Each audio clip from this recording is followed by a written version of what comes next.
Father Glenn Eftink battled polycystic kidney disease for over 10 years. Last year, just a few days before Christmas, I met with my nephrologist here in St. Louis, and I told him, I said, boy, I just really don't feel exactly right, you know.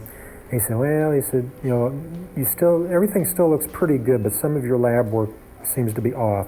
I think we need to go ahead and have you tested to see if it's time for you to get a kidney transplant. Tests performed at St. Louis University Hospital confirmed the Charleston, Missouri native needed a new kidney, and the time was right to go on the transplant list. However, waiting for a cadaver donor can take 3 to 5 years. Well, I heard last summer that he was going to need a kidney transplant, and I pretty much knew right away I wanted to at least offer. Sherry Moser is Glenn's cousin from the Cape Girardeau area.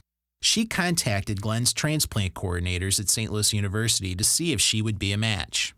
She called and said, oh, by the way, I'm doing this. Oh, okay, that's great. She had already had the initial test and had been able to move on to the next series of tests and so on, and it looked really promising. So promising that she was a match.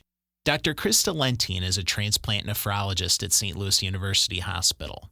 She says a kidney from a living donor like Sherry offers many advantages. Living donors can help bridge this gap between the demand for donated organs and the available supply that is offered by deceased donors.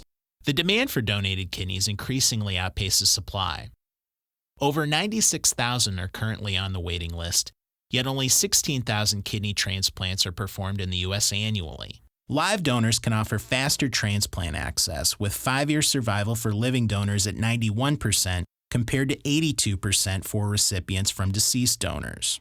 Because of less, what's called ischemia time, live donor transplants tend to function longer. And together, this combination of faster transplant access and better allograft quality translate to survival advantages for the patient as well. Such success is why almost 500 living donor transplants have been performed at St. Louis University Hospital since 1970.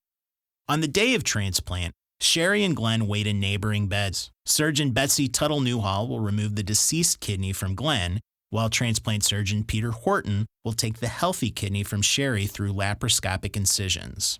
We'll take Sherry's kidney out, and it will be transferred to the other operating room nearby, where it will be transplanted into her recipient. The transplant was a success.